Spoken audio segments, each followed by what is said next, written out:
All right, here I am again. Let's see who jumps on today. Now I feel really weird about playing music. Some people were complaining about it. I play music when I'm not doing anything else. So here's my music that I'm playing. Come on, come on, come on, come on. Write it down for you. Come on. Check it out, 1, 2. Steady undercover, duck, don't move. This is Stick Up Jack for the melody, beats and groove. Attend steady school, packing fine tools. The most unusual crew with the most eloquent, orchestrating the moves. Danger, my man's flow is spherical. Similar, my tongue is lyric. Arsenal, bold headlines, reading the article. Murder Ramon, let it be known. Spitting two-tongue Bolivian street orator to the core from the street corridor. My stopping ground renowned, but show the shot town with a crown and the pitchfork pound. But with the sound in the background, most start with high tops, squeeze out with shice crops. You could catch a quick red like a stop. Or go for greed in the valley of the rope. With caution, most yellow bellies get wrapped up in the choke. Scrapping for the diamond, but get smacked with the cold. Majority, I believe this the place to be, but I can't guarantee that sweet chivalry. It's the good, bad, and ugly, based on what I see. This place makes a backbone and weather's reality. January sights, July is hot tea, and the almighty is my hope when I grieve. My people getting cooked in the beef, so we echo the words to get free. Plus, bring the meat to the matter, no matter how the grease and scatter. My papa cooked the purest better. So take a taste of the heaven sent with that street medicine. Best be hesitant, cause it's line from the urban tenement. Got fangs covered in relevant sentiment. Suave. Yeah, freedom, that's what my people say. Yeah, freedom, that's what my people want. Come, freedom, that's what my people CW. say. Check it out, yeah, freedom, that's what my people say. Yeah, freedom, that's Yeah, I don't think it's gonna happen, CW. Sorry. I wouldn't mind it. But Check it out, from the strut and the step to getting bucked for the rap. It's all a cry for when awakening to those that have slept. Don't let the outer core cause you to let judgment pass through. Help emancipate, plan to fate. Someone has to. I ask you to join this regiment in the trenches. no, Sean, this is actually Bird Ramon, the band before St. Bagu. And yes, this is Sam on violin. Stop our mission and those that have stopped to listen have grown when they caught the vision. Listen to your city speak, tune your ears with precision, then answer the call with constructive criticism. Lift and remove the blame as we soothe the pain. Keep in mind sometimes we gotta lose to gain. Aim for the promised land like the sand on the seashore. Then look ahead so you can see what to reach for. We need more troops that'll shoot for the truth and loosen the news to produce the new rooted roots of the youth rule. And coinciding with the spirit, your freedom is here. Oh, so that was Sublime. Yeah, freedom, that's what my people say. Yeah, freedom, that's what my people want.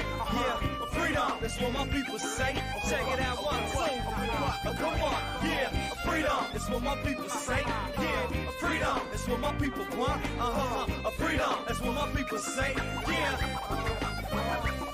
Sky and landscape drapes adjacent to our retinas, letting us experience samples of what's been set How's for the us. snow where you're at so far? The rush before it dissipates. We manifest that We still don't have any here. Generate the pace, cause we hustle over breaks. Hip hop was live bait, so we ate until our freight was full. In the belly of the beast, yo, the fatty wall is deep, but we dagger to the meat, slicing through the cycle of the street. Sweeping through metros, outskirts, and pueblos. Let's grow through thresholds, mold and let go of everything that brings weight down on our spine. Our backbone's the foundation that's supporting the mind. Up in some desperate times, a Vietnam time bomb, similar to the state we on. We scrap for crumbs with punctured No more than 4 inches. 4 inches sounds like a lot. Freedom in the midst of the middle of the evening. Freedom, that's what my people say. Yeah, freedom, that's what my people want. Check it, freedom, that's what my people say. Check it out, 1, 2. Come on, yeah, come on. Freedom, that's what my people say. Yeah, freedom, that's what my people want. Yeah, freedom, that's what my people say. 26 inches? Why do you live in a place that can get 26 inches of snow?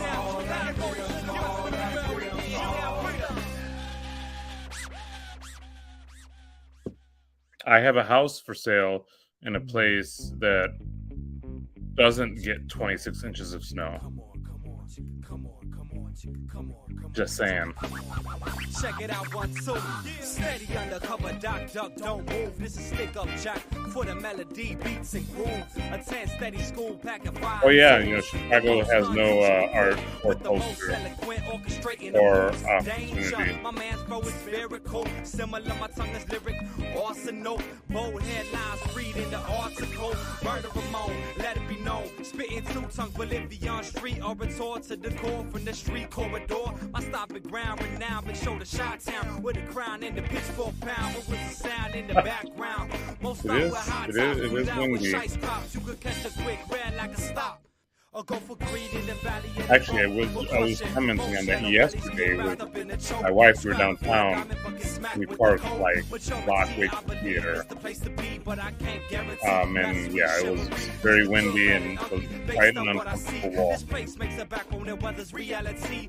January sights, July is hot tea, and the Almighty is my hope when I grieve. My people getting cooked in the beef, so we echo the words to get free. Plus, bringing me to the matter, no matter how the grease to scatter. My papa cooked the purest better. So take a taste of the heaven sent with that street medicine. Best be hesitant, cause it's line from the urban tenement. Got fangs covered in relevant sentiment. Suave. Yeah, freedom, that's what my people say. Yeah, freedom, that's what my people want. Because we have somebody else viewing now. That's what my people say. Check it out, yeah, freedom, that's what my people If you're say. watching, let me know if you think the music is annoying. Check it, freedom, that's what my people say. Yeah, come on, check it out. From the strut and the step to getting buck for the rep. It's all a crop for when awakening to those that have slept. Don't let the outer core cause you to let judgment pass through. Help emancipate and plan to fate. Someone has to, I ask you, to join this regiment in the trenches and bring an optimistic aroma to all of the senses. Defenseless are the opponents. Take freedom and own it. Think comprise the components to change our lives as we know it. From poets to politicians, there's no one to stop our mission. And those that have stopped and listened have grown when they caught the vision. Listen to your city speak, tune your ears with precision. Then answer the call with constructive criticism. Lift and remove the blame as we soothe the pain. Keep in mind, sometimes we gotta lose to gain. Aim for the promised land like the sand on the seashore. Then look ahead so you can see what to reach for. We need more troops that'll shoot I will for the keep truth. music playing until somebody complains about it. And coinciding with the spirit, your freedom is here, cause when it talks, I can hear it. Yeah, freedom, that's what my people say. Yeah, freedom, that's what my people want. Yeah, freedom, that's what my people say. Check it out, 1, 2. Come on, yeah, freedom, that's what my people say. Yeah, freedom, that's what my people want. Freedom, that's what my people say. Yeah.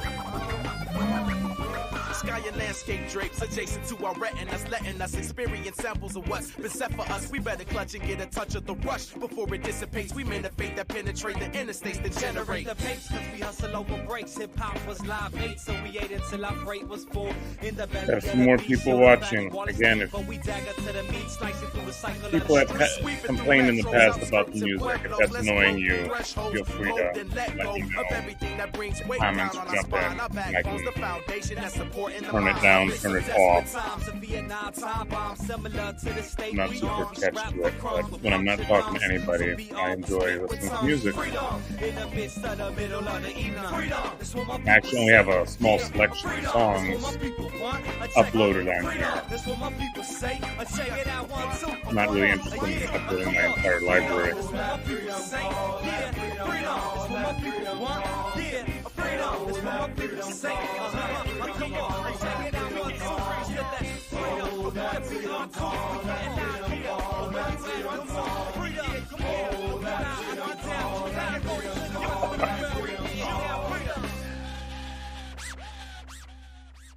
I'm not surprised.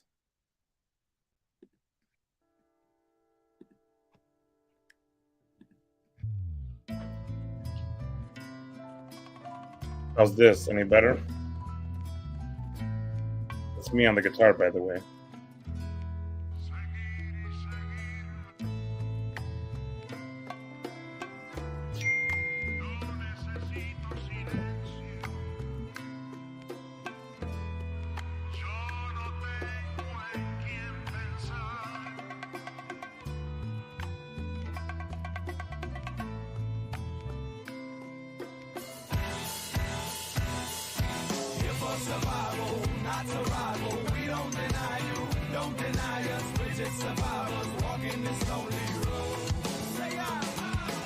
Elfin Chime is my neighbor.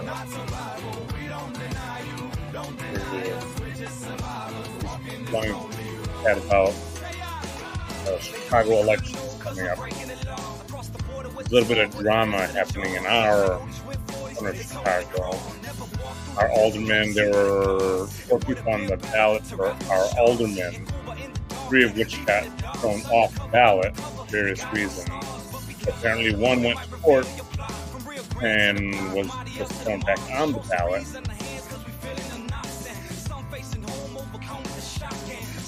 Yes, I have a Star Wars hat. I used to be a fan.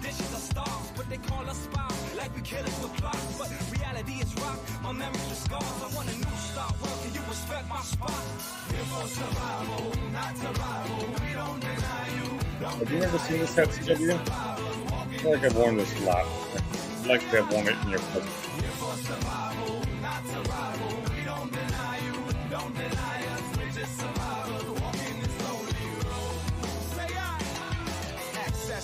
From the first moment I tried to flee from the filthy debris of the land I reside in, provided all the proper papers to stay for the long haul. For the law decided to stretch and give me the strong arm. Long gone from the I don't know. I prefer not to think about that. I'm sure there's value in thinking about it, but I don't have the brain space for it right now. I avoid confrontation at all costs. I don't want to get tossed to that border I once crossed. Though I'm exhausted from me, stands a profile. When I look back, I know it'll all be worthwhile. So I smile and sweat to get by. Cause my purpose here is something I just can't let die. If for survival, not survival. We don't deny you, don't deny us. We're just survivors walking this lonely road. Say I. If for survival, not survival. We don't deny you, don't deny us. We're just survivors walking this lonely road. Say I.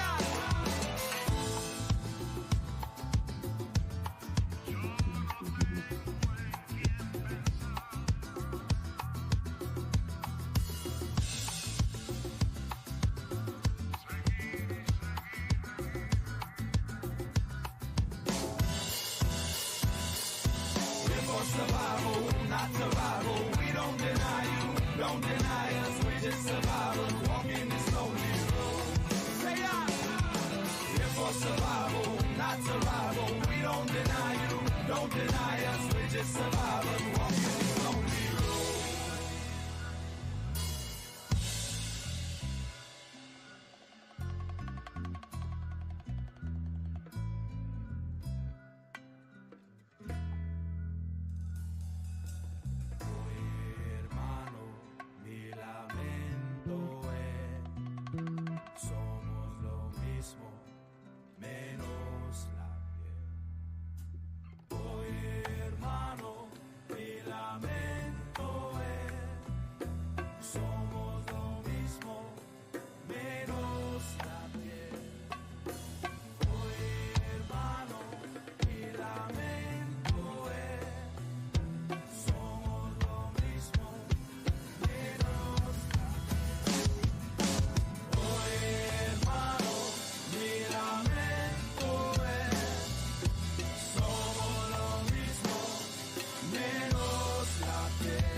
Good afternoon, Kezzy. How are you this morning or afternoon?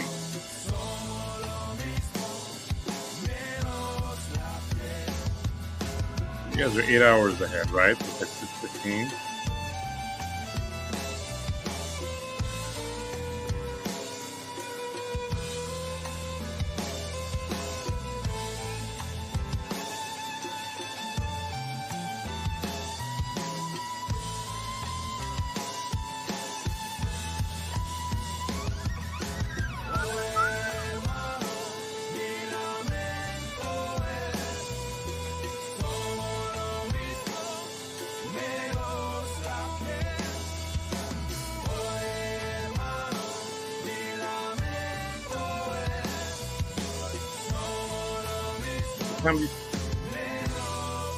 What time do you normally eat dinner?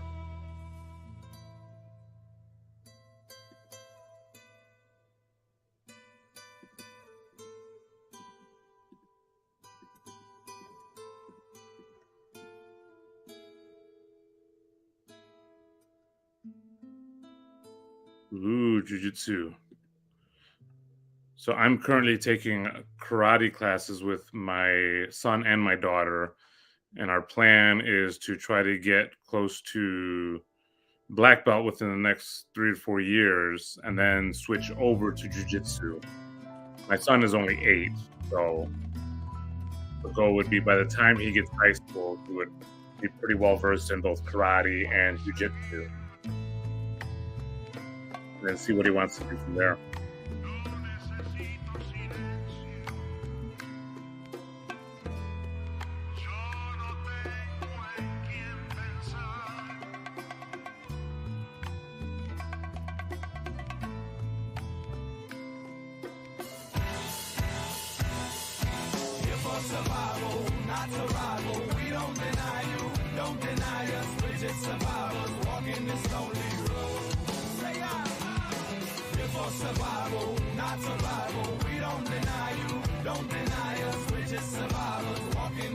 Which part are you working on first? The kung fu or the drunkenness?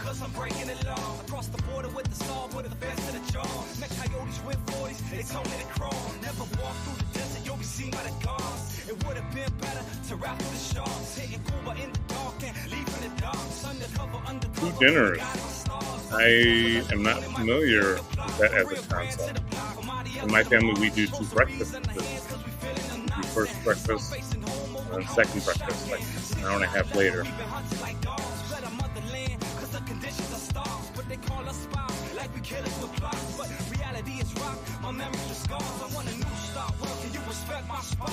Well, we've already been going at it for like a year and a half. So theoretically, it would actually be 4.5 to 5 years to achieve that black belt. But yeah, it's ambitious.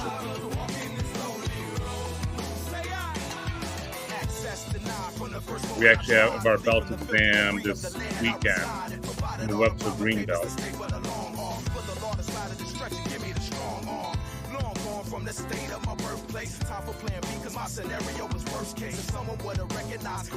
I would be very interested to see you try drunken kung fu technique. I would pay to watch that.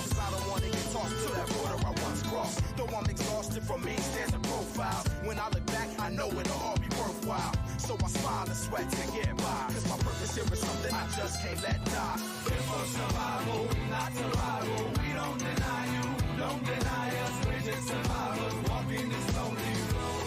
Say I. Here for survival, not survival. We don't deny you, don't deny us. We're just survivors walking this lonely road. Say I.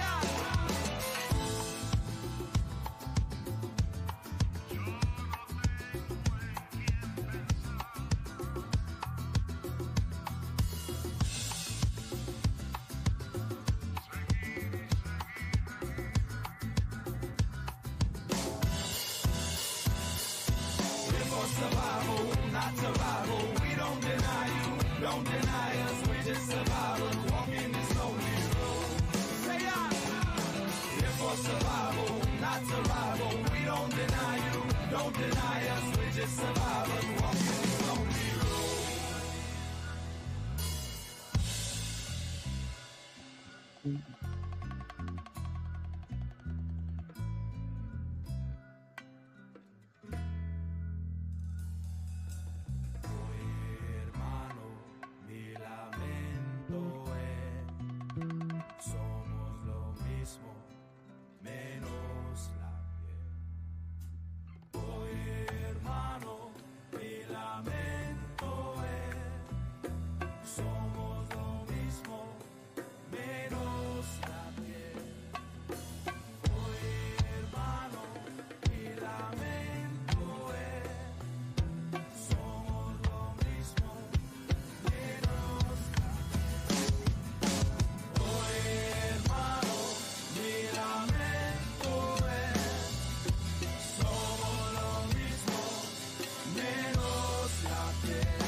All right.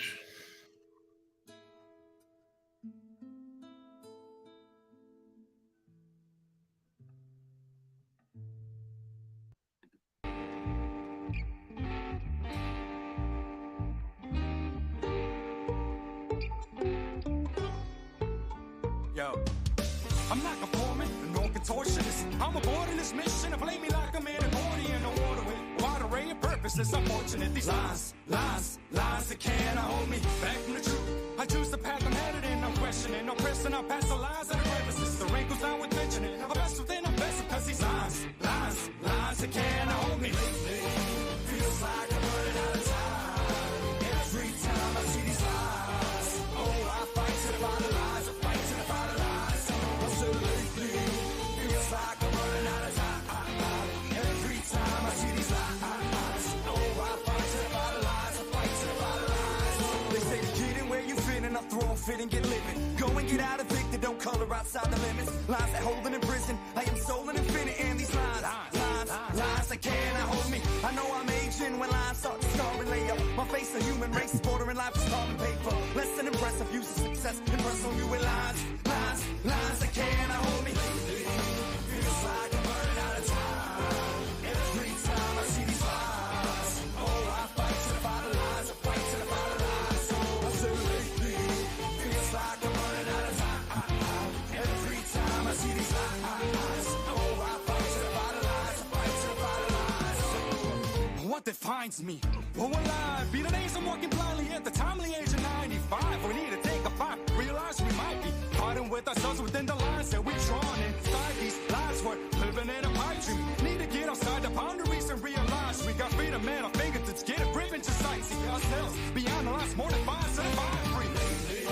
Feels like I'm running out of time. Every time I see these lies, oh, I fight to the bottom lies, I fight to the bottom lies. I say lately, feels like I'm running out of time. Every time I see these lies, oh, I fight to the bottom lies, I fight to the bottom lies. Sounds good, Khezi. I will be here.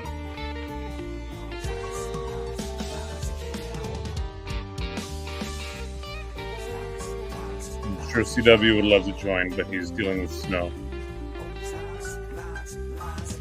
When the lion drew a line and the sandy crossed the line and said, all you understand to be actually's in a fight with what I am actually. Compassion seems out of mind. You never mind it going some cash and draw the line. That side is minus me, at least as far as I can see. But as far as I can see, my arm to reach, I'm part of me. You ain't far enough, no matter the height, the bar is up. I can jump, I have come to fight in the bottom lines of love. Feels like I'm running out of time. Every time I see these lies, oh, I fight to the bottom lies, I fight to the bottom lies. I say lately, feels like I'm running out of time. Every time I see these lies, oh, I fight to the bottom lies, I fight to the bottom lies. Lately, feels like I'm running out of time. Every time I see these lies, oh, I fight to the bottom lies, I fight to the bottom lies. I say lately, feels like I'm running out of time. Every time I see these lies, oh, I fight to the bottom lies, I fight to the bottom lies.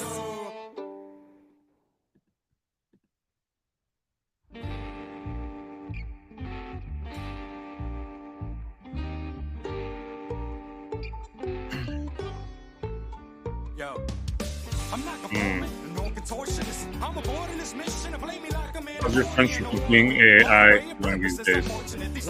Lies that can't hold me back from the truth. I choose the path I'm headed in, I'm questioning, I'm pressing, I'm past the lies and the crevices. The wrinkles down with mentioning. I'm best within, I'm best because these lies that can't hold me. Feels like I'm running out of time.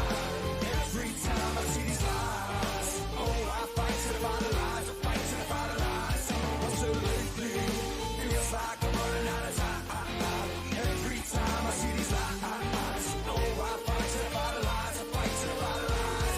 They say to get in where you fit and I'll throw a fit and get living. Go and get out evicted, don't color outside the limits. Lies that hold in prison, I am soul and infinite, and these lies that cannot hold me. I know I'm aging when lies start to scar and lay up. My face a human race is bordering life is carbon paper. Less than impressive, use of success, impress on you with lies that cannot hold me. Feels like I'm running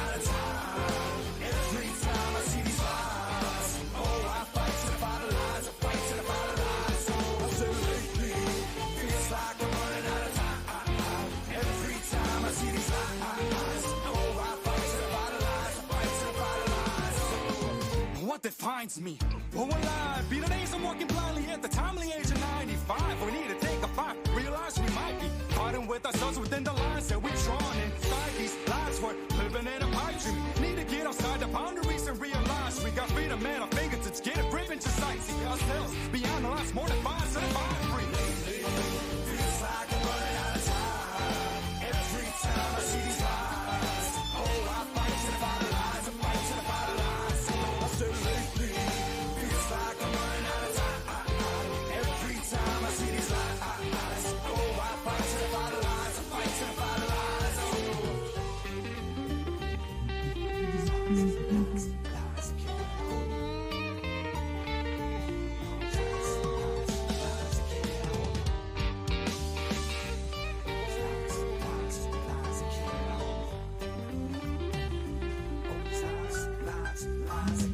When the lion drew a line and the sand, he crossed the line and said, all you understand to be actually is in a fight with what I am actually. Compassion seems out of mind. You never mind it going so cash and draw the line. The side is minus me, at least as far as I can see. But as far as I can see, my arm can reach so hard to me. You ain't far enough, no matter the height, the bar is up. I can jump, I have come to fight in the bottom lines of love. Lately, feels like I'm running out of time. Every time I see these lies, oh, I fight to the bottom lines, I fight to the bottom lines. I say lately, feels like I'm running out of time.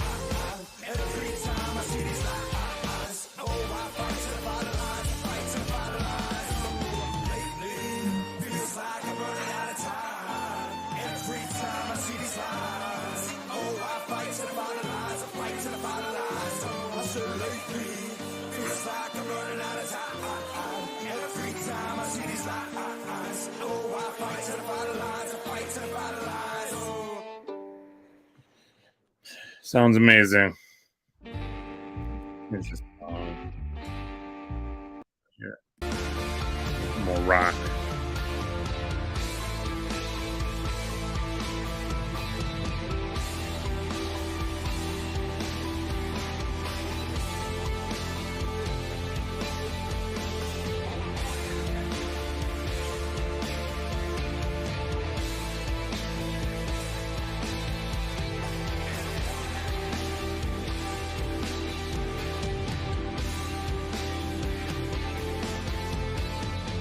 For the days before the malaise, before the unaffordable baby race take shape, before they get the pace, get the beats was a stake. Was a piece of dreaming big, was playing safe. Dreaming big and share my days. What a way some would say, get away from the race. Enjoying a day to day, mundane commonplace. They told me you're too different to be a shape. But put you in a box if you were cute, it's a case. Not sleeping out awake, face to face, second rate.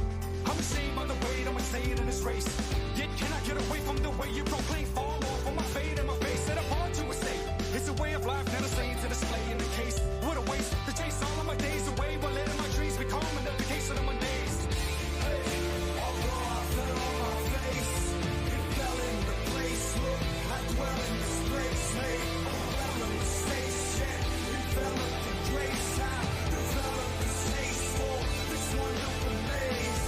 And I want, hey, although I fell on my face, it fell in the place. Look, I dwell in this place, hey, overwhelming mistakes, yet developed the grace. I developed this taste for this wonderful maze. You said right, Tony. Said alright only if I would've heard when you said let me guide Tony. So the pen ink so leaked I free wrote. What was me? I wasn't all that free though. See though I can write doesn't mean I write well. That all depends on the story I tell. Truth is vital. Met you in and out of my world upside down and I'm hanging for the tiles and I like it more. If I was walking up right before, there's a measure to the heights I saw. Gravity tries to immobilize the force. I was born to fight like a pilot with a score to sell.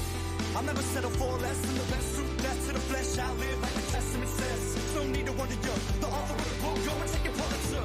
Hey, although I fell on my face, it fell in the place. Look, I dwell in this place, made overwhelming mistakes. Yet enveloped in grace. I developed this taste for this wonderful maze. And I want, hey, although I fell on my face, it fell in the place. Look, I dwell in this place, made overwhelming mistakes. Yet enveloped in grace. I developed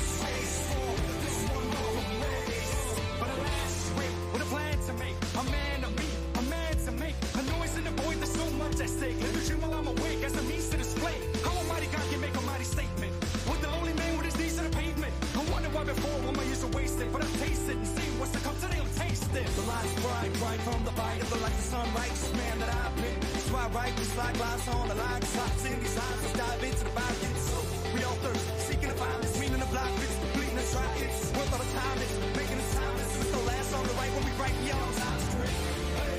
Although I fell on my face, it fell in the place. Look, I dwell in this place, made overwhelming mistakes. Yeah, enveloped in grace, I enveloped the space for this wonderful maze. And I want faith.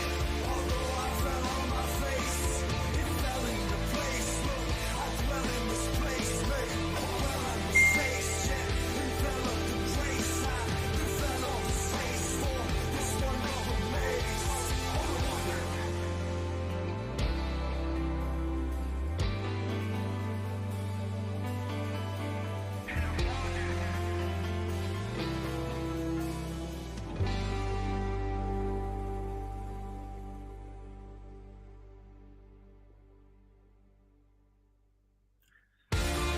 All right. Turn the music down.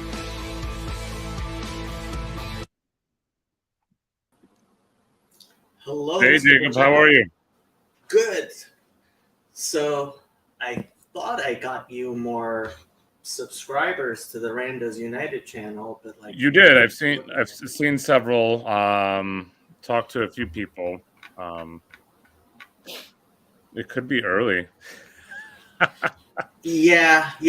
I'm actually starting on my road trip, and I saw you on, and I was like, should I start on my road trip and get going, or should I procrastinate and talk to Mom?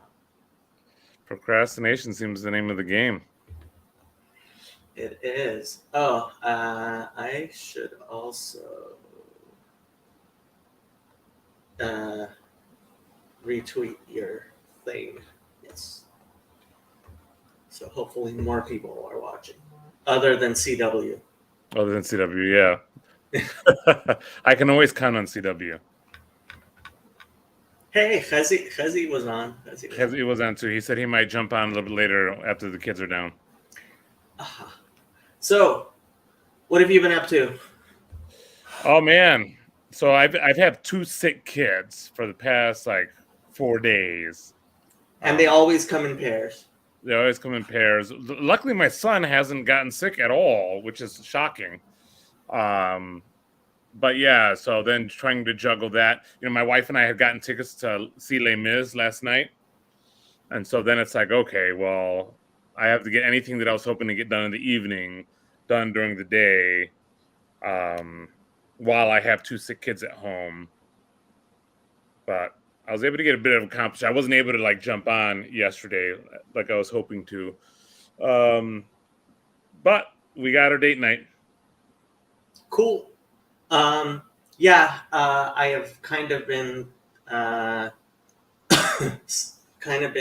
pressuring people to start talking to you, and maybe you want to start figuring out some sort of schedule for people to be streaming. I know Father Eric has his stream on Sundays at 5:30 at my time, and Mark has been streaming on my channel Friday evenings because that I don't stream on the Sabbath. Yeah. And that's been pretty popular, but he goes for like 5 to 9 hours.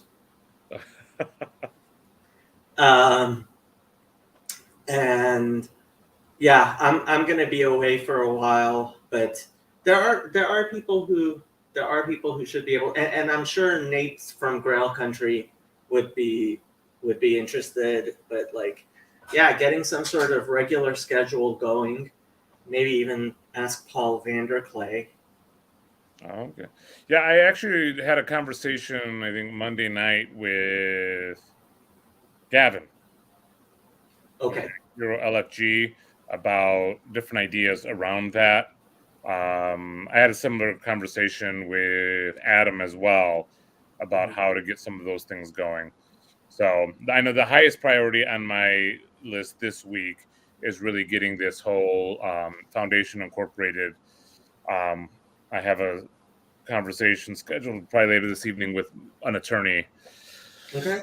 To get a lot of that stuff going, and then next week, once some of that stuff is established, it'll be easier. I mean, I do try to plan on being on here around this time for a couple hours each day.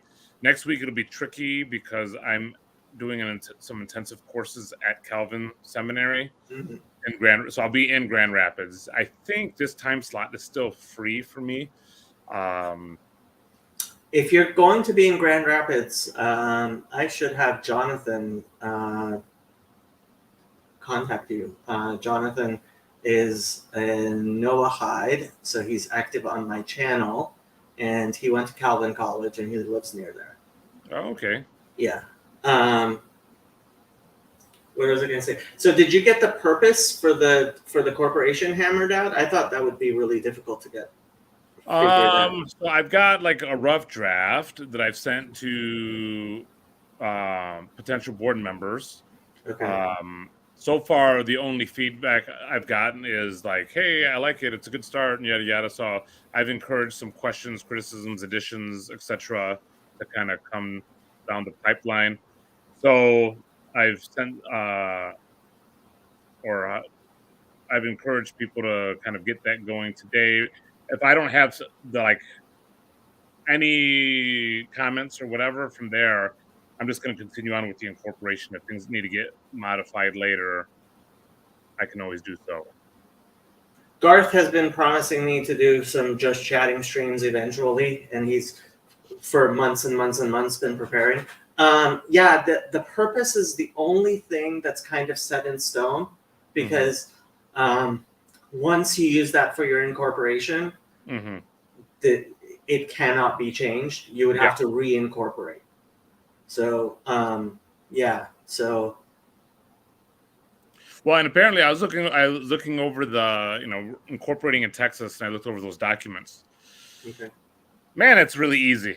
Yeah. Oh, no. Incorporating. Because I've incorporated in Illinois a few different organizations. I'm like, it's a little bit more burdensome.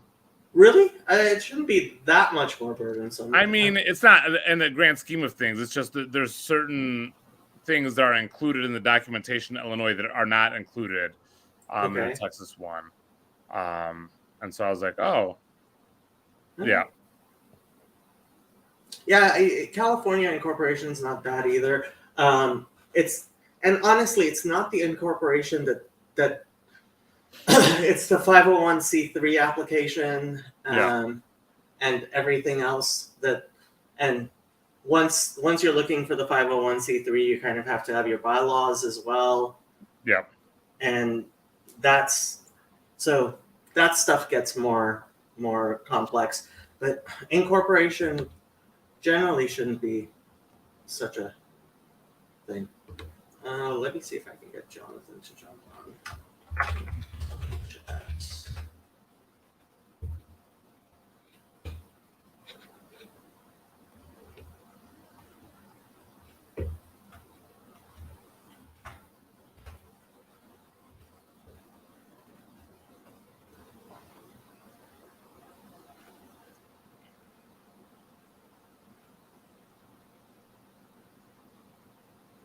That's good, because I don't. Yeah, so someone in our local estuary used ChatGPT to summarize a comment I had made. Not sure how I feel about that. Well, CW, I often feel like you need an interpreter. Is AI interpreter the correct kind of interpreter for CW? Well, so, okay. I don't know if you ever watched the discussion between William Lane Craig and Sir Roger Penrose on Unbelievable. Do you know how long ago would that have been? A couple of years ago. Yeah, I've watched a lot of conversations that William Lane Craig have had, so I don't know off the top of my head. So Sir Roger Penrose is probably the most prominent cosmologist alive today. He won the Nobel Prize in Physics two years ago. Okay. And the discussion he had with William Lane Craig was way up here, right? Yeah. But it was one of those discussions that, like, I wish every science professor in the entire world was forced to. Hello, Chezi. When I announced my final Just Chatting stream, Chezi was like, "Are you actually?" He seemed to have thought I was actually, like, never just chatting again. So, because I'm guessing he's like, okay, Jacob can't be keeping this up all this time. He's probably going to go back to actually being a productive member of humanity. That's not going to happen. Wishful thinking. So, the discussion, it was really important, and I think for people who understand it, it would really shatter. No live streams on the road. That's just going to be too difficult. Maybe. Yeah, I mean, it's already a yes. Once you leave the realm of no, Jacob, it's becoming a yes. Well, it'll depend on my connection, but it's pretty filled. It's pretty filled. How is it? So you're heading. You start out. You're heading straight north, right? Right. So, big mistake I made. There's somebody in Santa Barbara I meant to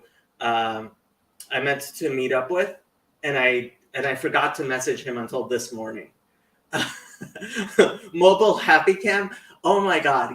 You okay? So Happy loves sticking her head out the window, and I can see it on my whatchamacallit, mirror. My mirror. It is the cutest thing in the world. It just is.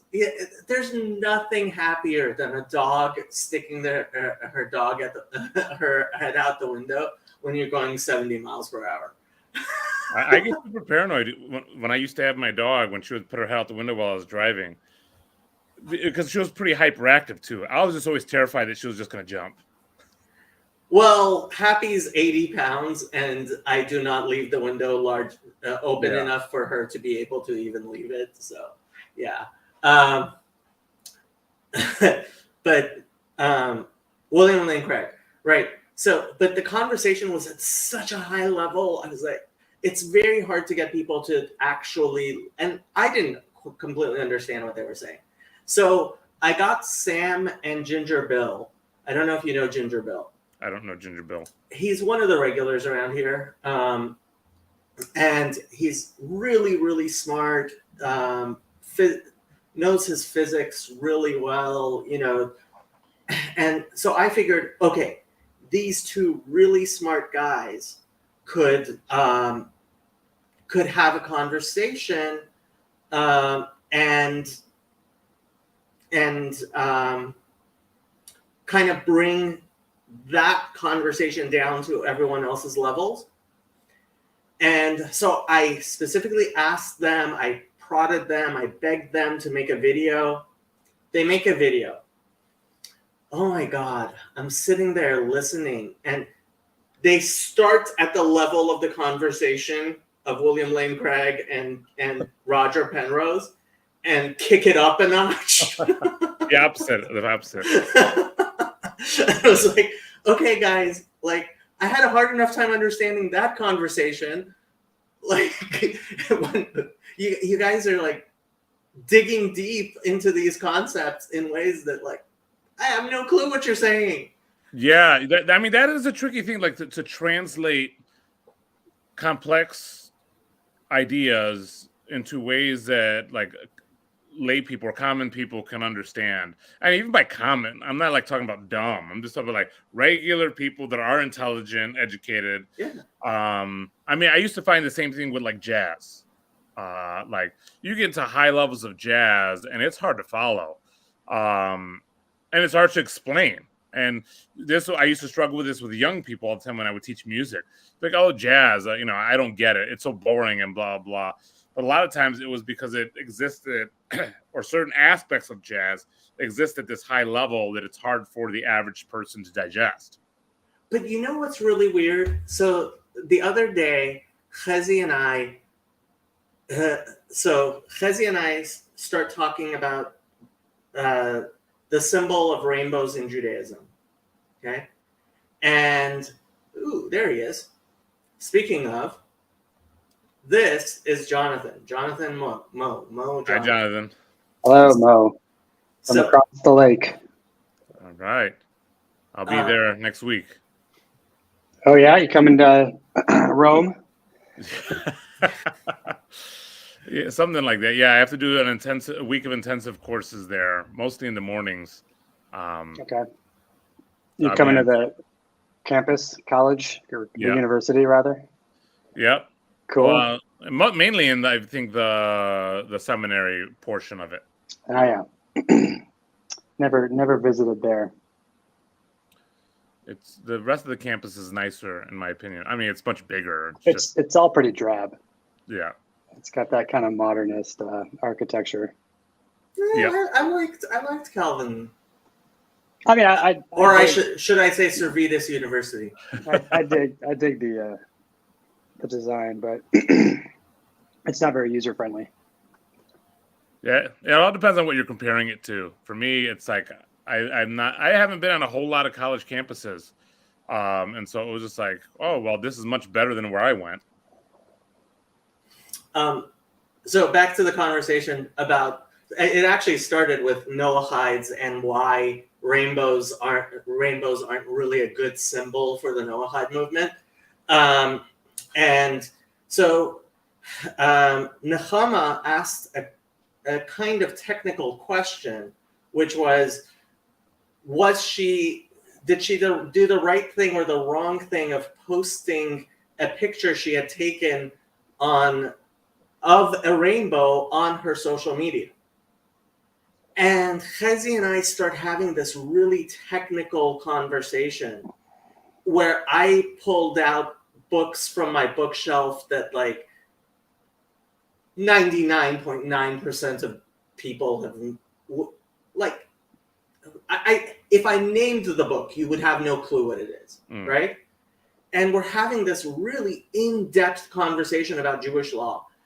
And I have to say, I have gotten more positive comments on that conversation, and people being like, I really liked when you and, Chezi were discussing that. It's like, it's a minute little discussion and why people on YouTube who aren't even Jewish would have any interest in that. Like, I would have never guessed.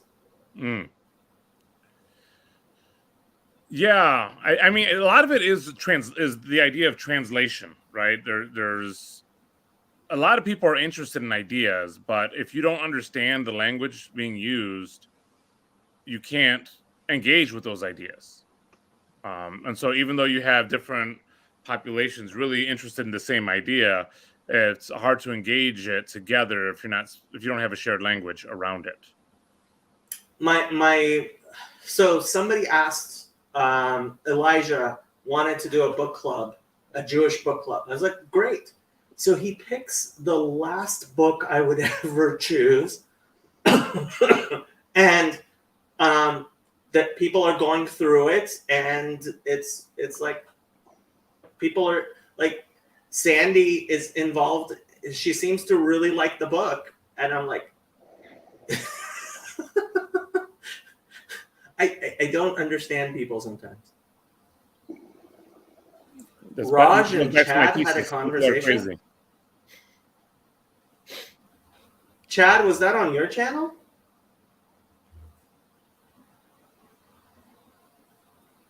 I think I saw that on the Discord, Bridges of Meaning Discord, in the promos, one of the promos things.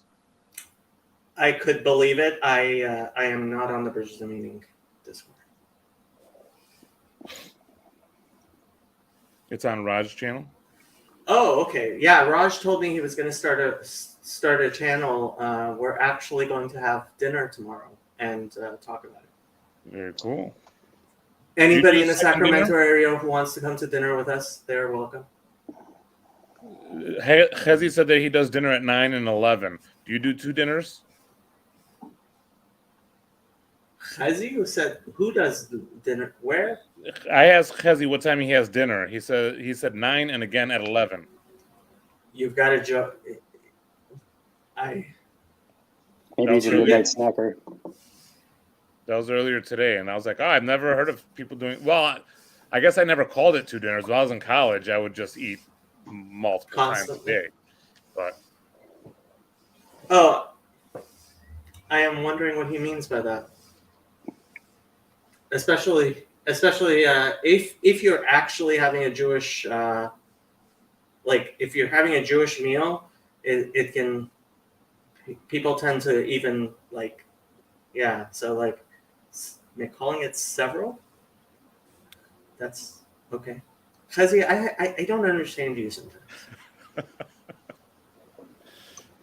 You know what? I think why the rainbow conversation is interesting is because people are genuinely curious about what Jews believe and think, and so it's kind of novel. Number one, and number two, it's like I think the demographic here kind of nerds out about the minutia, right? And so it's like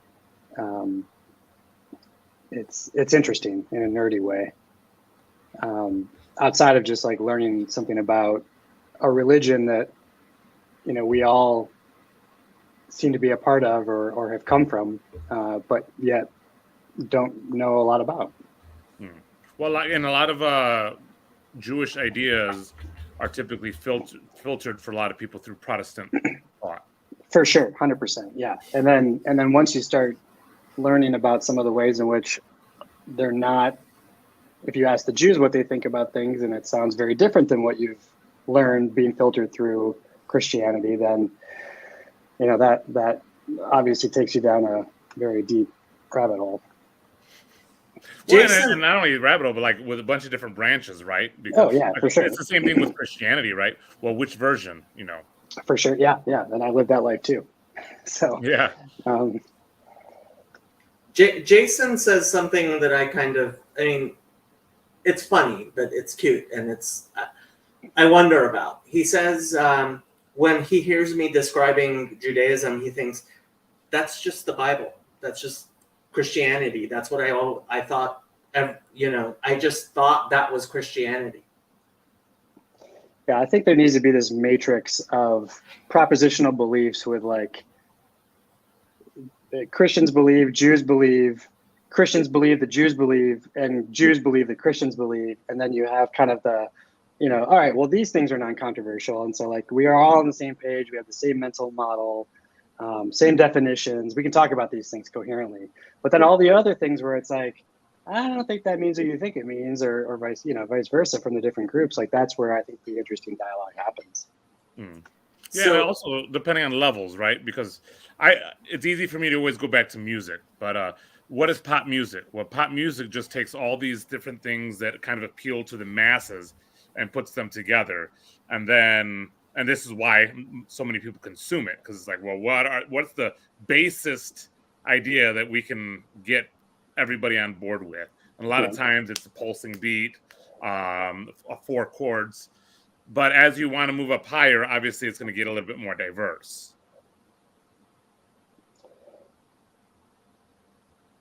Yeah. I think you start getting into more, you'll branch out into more specialization, more, more nuance, more hair splitting, right? Like, I like a lot of different music from a lot of different genres, but my what I like in those genres is very narrow. So it's like I like metal, but I have to caveat that completely with like only these 5 bands. and they don't necessarily have much in common or like differ from these other bands, but there's like little aesthetic things, right? And I think that translates to my taste in like classical music. It's like I like this music, but only these composers and all that kind of stuff. So that said, like when it comes to theology, I'm not in the pick and choose camp. I'm more of the what's the truth camp, in terms of like I want to respond to it more than make my own menu. Mm-hmm. But yeah, I can see how there's similarity there.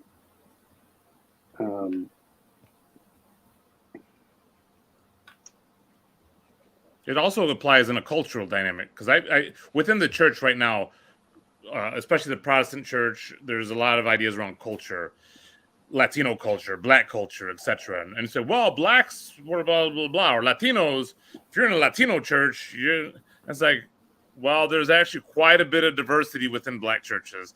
There's quite a bit of diversity within Latino churches. Well, which Latino? And then which denomination occupied by which Latino population? It gets really. So the blanket statements, maybe in general, have some truth elements to them, but the moment you start digging in a little bit, it becomes a lot more shaky as to whether or not that's a true statement.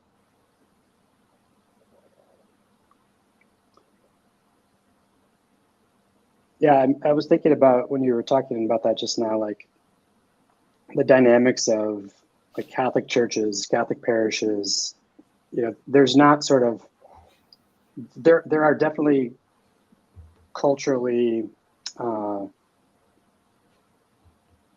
flavored Catholic parishes, but the dynamic of having there's no Black church in Catholicism in the same way that there's Black church in Protestantism, or Latino Pentecostals, or whatever. You get the cultural impact is comes out differently, right? What do you make of that? That's a good question. I think to a certain degree, what I make of it is the nature of Protestantism, and this is a bit off the top of my head, so feel free to shoot all the holes in it you want. The nature of Protestantism is to break off and create a separate branch. So the main, ethos around Catholicism is we are one church, and so we'll have a Black or Latino version, but it's still this church. Yeah. And so within Protestantism, we don't like what that people group is doing, so we're going to create our own, and we're going to call it this title. And then when you get a group of them together, well, how do you classify them? It becomes really difficult to classify. Yeah, sure. So the structure makes it easier to have kind of go all in on cultural differences and really zero in on some of those things, and the dynamic can change. There's the window is sort of wider, the frame is wider, or doesn't exist in the same way. Yeah, exactly.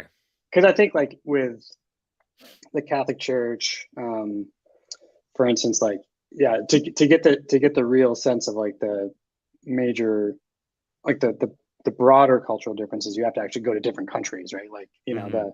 And you see more than just, I think, superficial differences. You start to see theological differences, or those characterizations, right? The German church is much more liberal than the African church, for instance, right? And so you'll see that reflected, I think, in the way they do liturgies and such. Do you think that's is the fragmentation, right, of Protestantism, is that a mark against it, or a mark or for it, right? Does it tell us anything? Does it mean anything? So I've been trying to wrap my head around that a bit, because I think there are pros and there are cons. I have found it fascinating that within Christianity you have these three main branches, right? You have Eastern Orthodoxy as kind of a branch, and it has its own subtleties there, maybe spin-offs. You have Catholicism, which will have its orders, Carmelites, Jesuits, etc. Then you have Protestantism that is just kind of all over the place. And so, qualitatively different, I would say, right? Because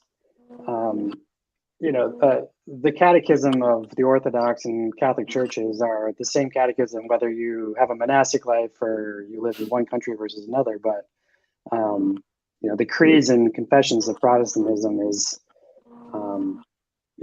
diverse to say the least, and Mm-hmm. sometimes mutually exclusive, or at least mutual condemning. But yeah.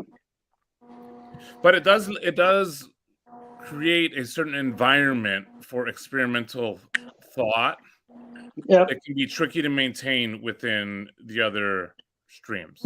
And I'm saying this out of quite a bit of ignorance in terms of those other streams. Yeah. Well, I mean, you mentioned like the religious orders in the Catholic Church. So like, I think the idea there is that different ways of living, different, they call them charisms, or like, kind of expressions of the faith, living monastically, living in the world, living apart from the world, right? They tend to have the same kind of trappings of the monastic life, right? And so and then I guess there were some Catholic groups like lay movements and stuff, like Opus Dei is the only one that comes to my head, but there are, I think, lots of other ones out there for like lay spirituality, right? They're often informed by these different monastic groups, right? And so, but they don't translate, I guess, in the same way that I think you're talking about with Protestantism, where like you have different liturgies and different, frankly, different beliefs. And so I don't know, like, I guess I'd be curious to like think about what's the situation that Protestantism enables that Catholicism maybe doesn't enable, and like, is that a good, like, is that a good situation to support, or a good context? I'm like for instance, can you have like guitars at mass? Well, I mean, there's people that will argue pro and con on that one, right? But like, I don't know that it's like there's nothing about Catholicism that says you can't use certain instruments or something, right? But you probably can't get rid of the fundamental elements of the liturgy, right? And still call yourself Catholic. But like, does that limit anything that a Protestant would want to do in church or spiritually, right? They couldn't work within those confines. Yeah. Now, CW has brought this up. We've actually talked about this quite a bit, but what is it? The Protestant, the idea of the institutional, like where does the institution fit within this idea of the body? Because to a certain degree, like within Catholicism, the Catholic Church is the church. Like the institution is the church. Where I think a mindset within Protestantism is the church is the people and the institutions kind of serve the church. So in the hierarchy, you have this church, and then the institutions that call themselves the church are underneath that, supporting it, so to speak.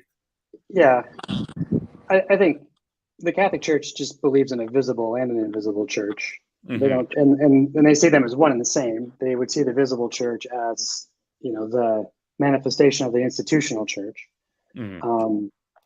And so I don't know that it's like I guess I would maybe characterize, like the Catholic view would say it's a both and, it's visible and invisible, and it's one and the same. And it has its physical incarnation in the institutional church. I think the Orthodox would largely say the same thing. They just wouldn't point to the same hierarchy and would say that the West broke off from the original trunk. But I don't think most Protestants don't point to a visible church because either they don't believe in it or it doesn't really work for their argument. And which one comes first, right? Well, it doesn't work, so we don't believe it, or vice versa.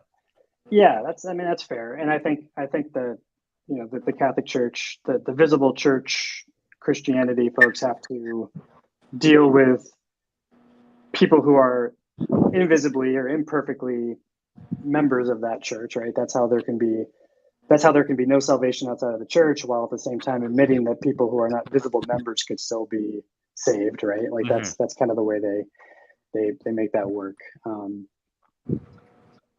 Well, and Bishop Barron, often says that, he wishes that instead of Lutheranism being the beginning of the Protestantism, that it would have worked better as like a Lutheran order within the Catholic Church. And to a certain degree, there might be truth in that, except for that would not have been tolerated within the Catholic Church at that time.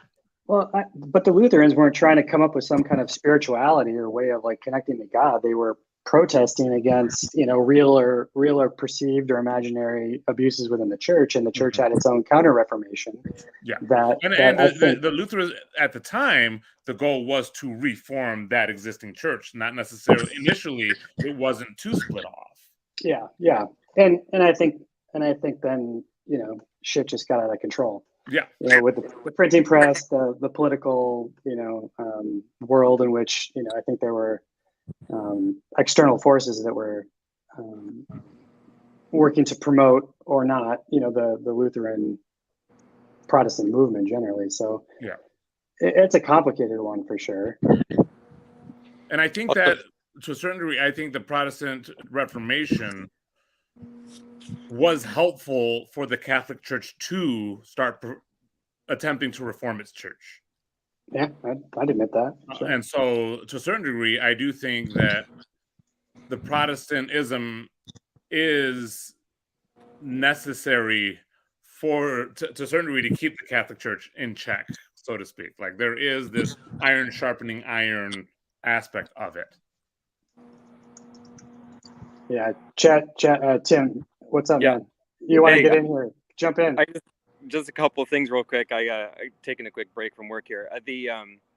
With regard to the Protestant Reformation, I also learned recently that there were a lot of reformers before Luther, and that he was kind of coming from a tradition within Catholicism of reform, of reformatio, and the institution of the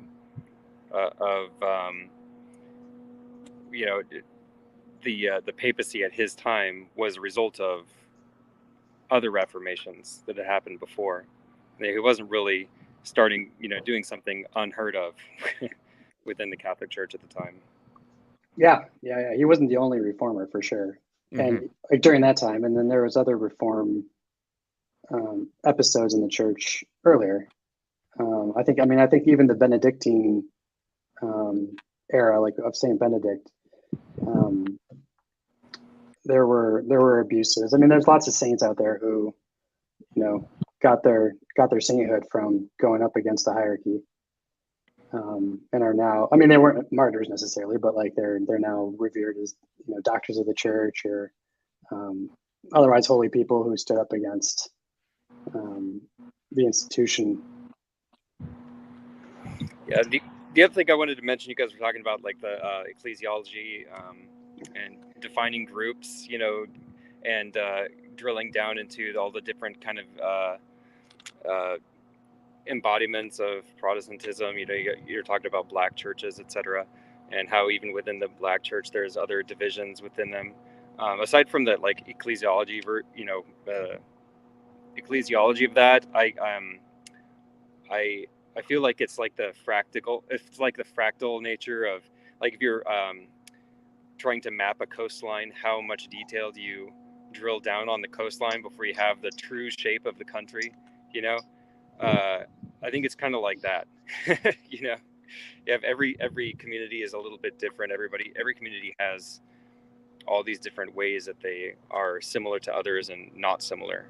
Mm-hmm. And you talked about the Orthodox Church. I'm Orthodox. I'm in the Greek Orthodox Church, and there's all kinds of things that people say about the Greek Orthodox Church, and be true and not true, and then there's the West Coast, the San Francisco metropolis of the Greek Orthodox Church, and then there's Northern California within that, and every level you drill down, you're going to get some kind of distinctive.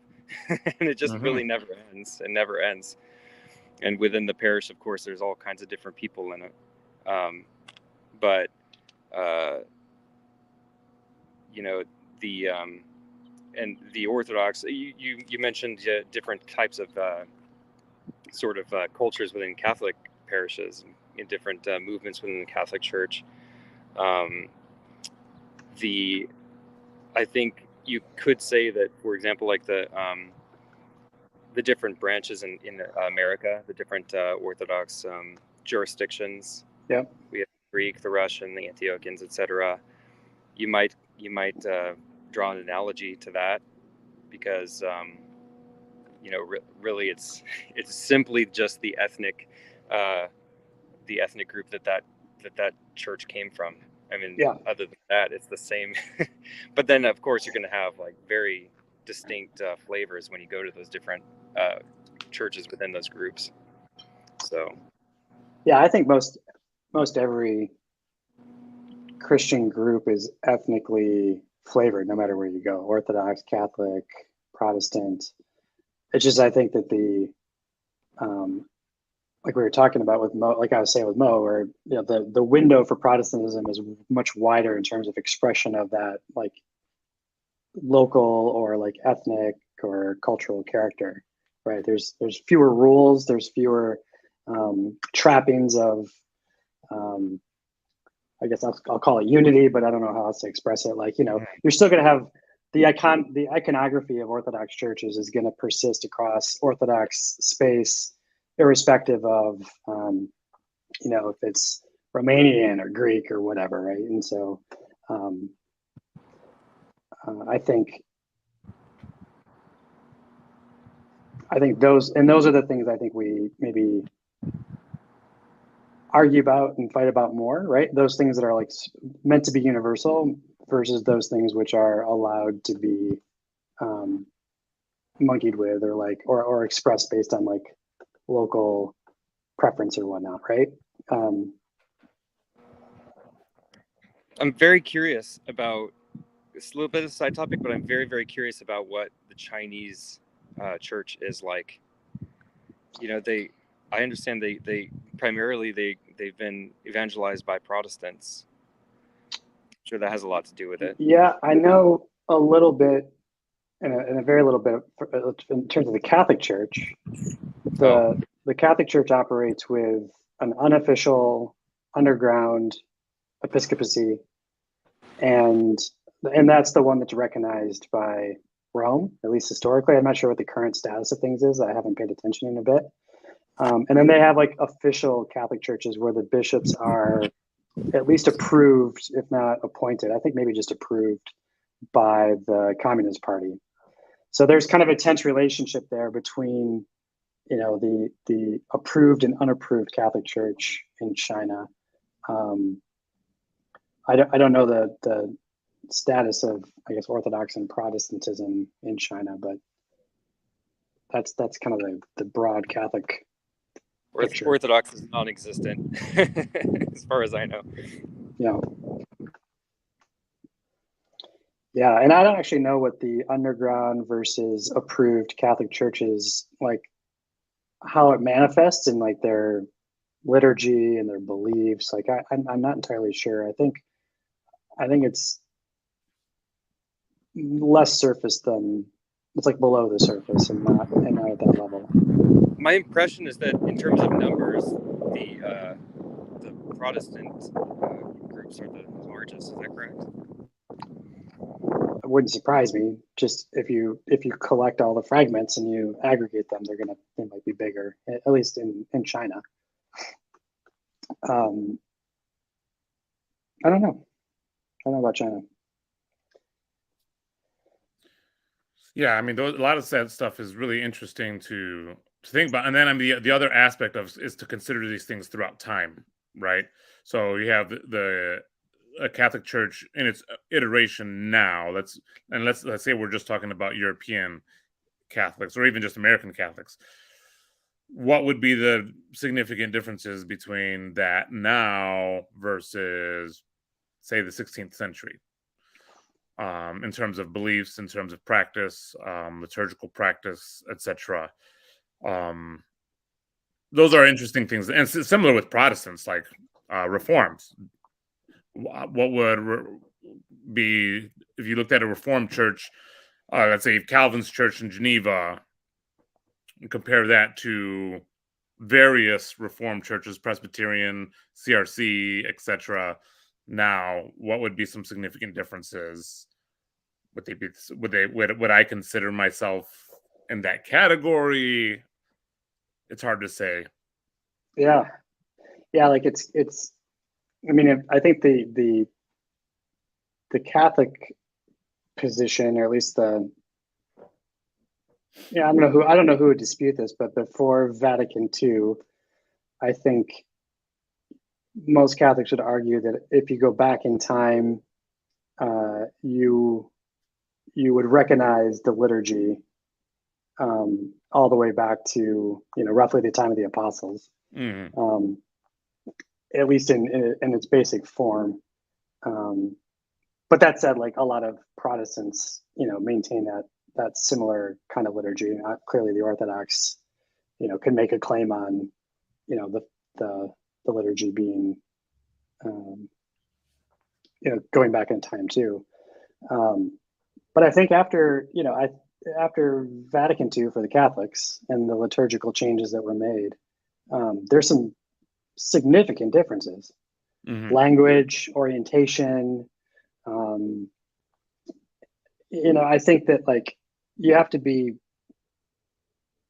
if you had no idea what you were looking at and you looked at, Catholic Mass in 1950 versus 1970, whatever, in a given church, in America, let's just say, you would, I think it's a pretty shocking difference.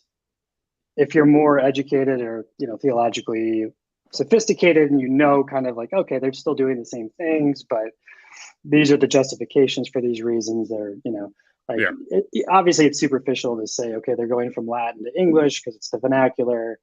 But I mean, the priests used to be in the front at the altar, leading the people and not facing away from the people, but everyone's pointed in the same direction.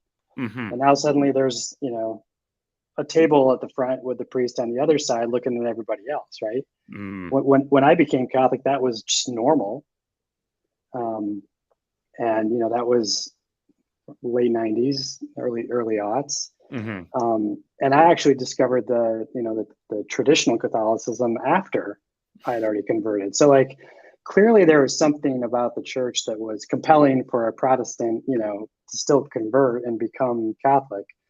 But I am personally somewhat floored sometimes when I hear about people like, I just joined the church this year. I'm like, you joined that church now? Okay. Like,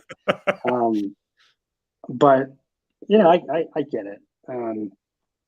But yeah, I think it's pretty different, but, I don't know where the records are in terms of Protestant, forms, order of worship and forms of worship back in the Calvin Geneva days and stuff. Like, I'd imagine it's largely, I would guess that it follows the same, mostly stable movement until maybe just recently.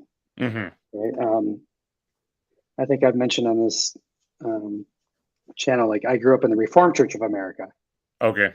So I think, either the CRC or the RCA, I can't remember, one of them broke off over the use of Dutch in the liturgy. And so, both very active in Dutch West Michigan. And then I think the RCA had its own issues with, breakages and stuff. I think my church that I grew up in either got kicked out or left because of, women's ordination or, ordaining a lesbian or something, like that. So I don't know if the CRC is catching up to those situations, but anyway, the point being is like those churches had a lot in common to the point where they broke off over something that in retrospect seems very small, but I mean, so superficially, what do they look like in difference? Like at the time of their split, very, very little.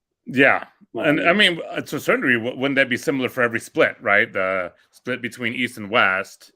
Well, I don't know. If you add a massively, meaning changing word to, the Nicene Creed, I can understand like the havoc that would wreak. I mean, I'm sympathetic to the Orthodox position, such that it is where like, if you're saying that the Father or the Son proceeds, or the Holy Spirit proceeds from the Father and the Son, like that has major implications, I guess, to the rest of theology. But your point's taken. I mean, there are some splits where it's just like, is this really the right thing to be doing? And I guess, Protestantism doesn't have the natural your safety point, net. like, for example, that you're right. I think that is a big deal. And then some of the splits, like, for example, the women and church office split, or the reason that a lot of people left the CRC, maybe it was similar to RCA. I'm less familiar there. Like, there's a lot of people that believe that the implications of that are vast. And so what would happen in, like, the medieval times, or even around the time of the Reformation? Well, you believe that's different. Well, sorry, you're going to have to die. If you believe that strongly about it, you have to die. And then all of a sudden, there was this affording of, well, we believe that strongly about it, and we don't have to die. We can just split off.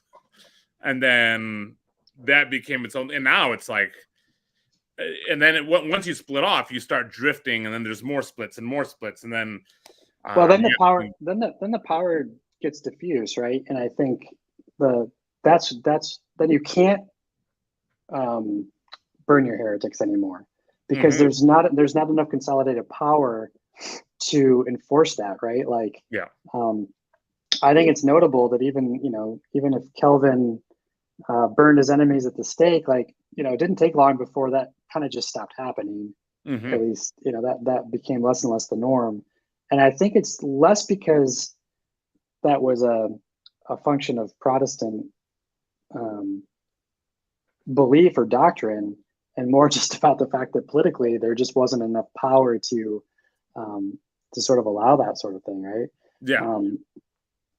Which is an interesting thing to think about too, when I think about, like, in a future where if power gets consolidated again to any particular religious group or not, what are the outcomes, right? Like, I think if, it's easy in this day and age for me to be a Noahide, for instance, or for, like, a lot of these conversations to happen out in the open. But, if I was living in Catholic Christendom, I'm not sure that, I'm not sure that I'd even be feeling as willing to even entertain these conversations, right? Like, I think I would have felt much more compelled to,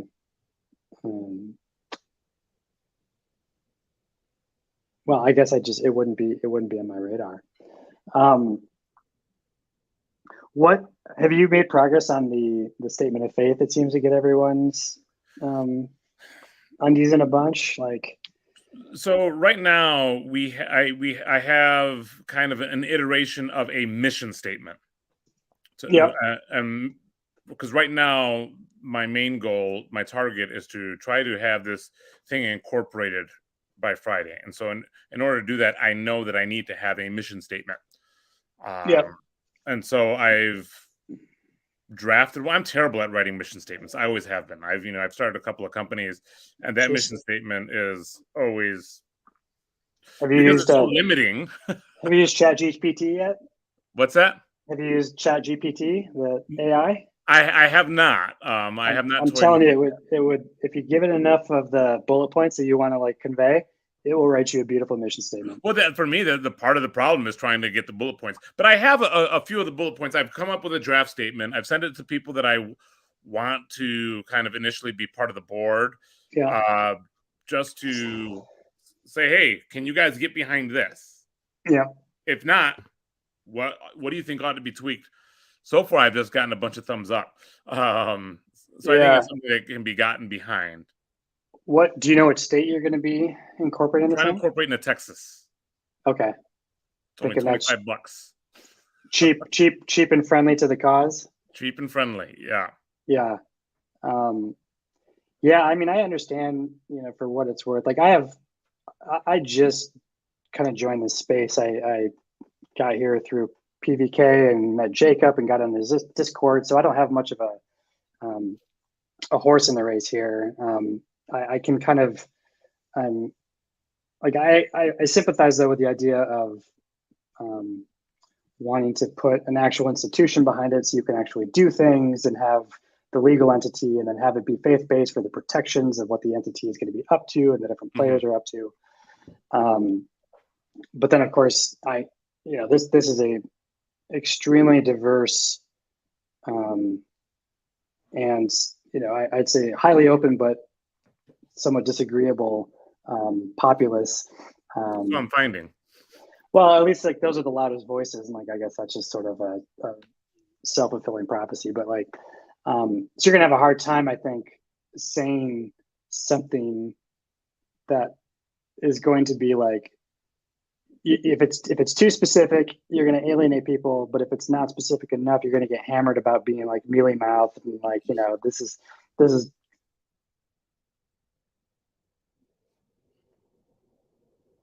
I think I lost your vocals.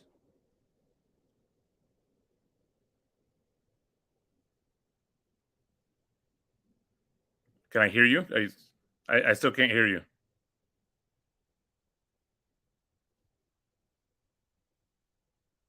All right.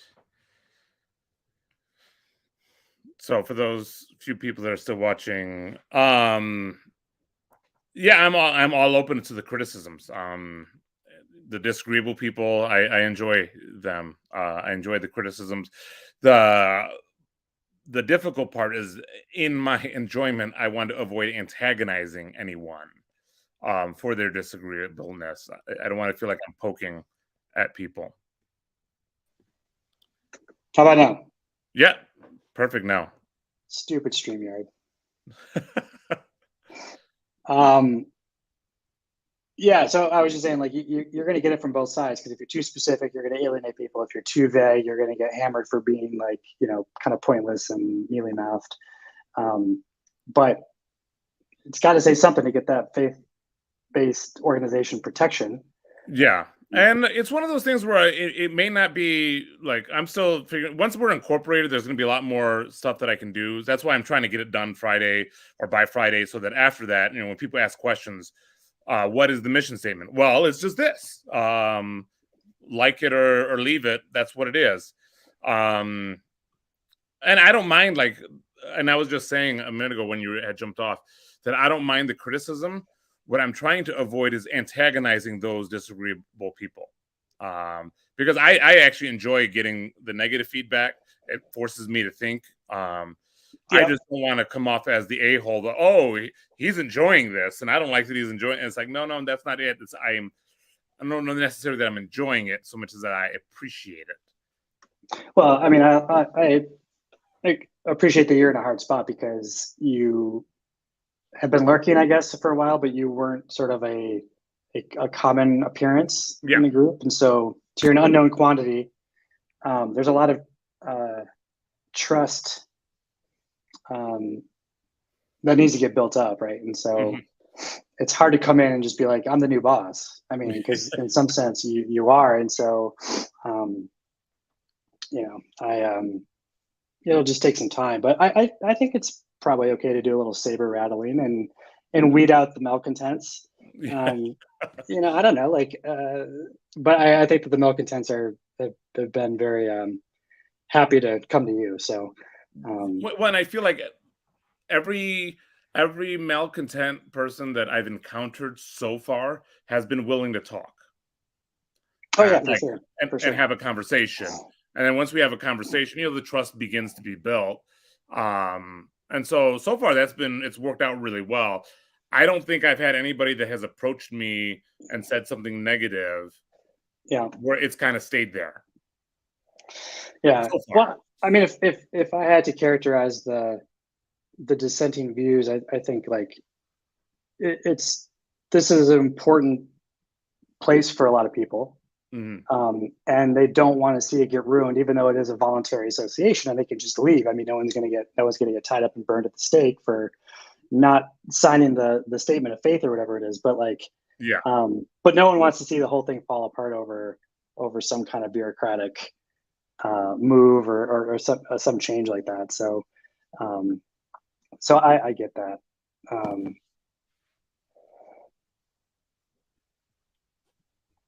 Yeah, it is kind of glad that or a good thing that we can't burn anybody at the stake. I mean, it might, maybe it is, maybe it would be a good thing. Well, and a good thing in two directions, right? A good thing in terms of who's the philosopher of oneself. Like, Well, yeah. Who's the philosopher that says like, you have to do ethics as if like you wake up one day and you don't know like, which side of the coin you're going to be on? Like, are you in the power position or the oppressed position? And so, and there is something about being the oppressed that is valuable, that I think for people who have not been oppressed, they miss out on. Like, it's not like, oh, there's this idea about privilege, that privilege itself is not oppressive. And I think, privilege can be oppressive, and that you don't have the same pressures to figure out who you are, what you really actually believe or are willing to stand for. If you never have to stand for anything, there is a certain oppression to that. Wait. If you don't have to stand for anything, are you in the oppressed or the oppressor position? I think people consider you, if you don't ever have to stand for anything, they consider you the oppressor. But for sure, because you have the privilege of not having to, I guess, duck and cover and, sort of live with that kind of anxiety. But there's an oppression that comes along with that. That it's just like, because how can you? Yeah, but what is that oppression? Like, how would you define it? I know what you're saying, but I guess I can't. I don't have a ready articulation for that. Yeah, I'm not sure I do either. So I'm trying to figure that out too. But it's one of those. There is like, I always tell my wife that I have brown privilege. Like, right. I can go into, like, on my corner, there'll be sometimes 6 guys. Maybe a couple of them might be armed. They're the aggressive types. I have the privilege of walking past those guys, maybe even engaging them in a conversation, and not being scared. Right. You won't get harassed or even if I am, I feel like I'm comfortable enough to deal with whatever harassment might come my way. Because I've experienced it before, and I know that I can get through it. That's something that somebody of maybe that has privileged status may not have.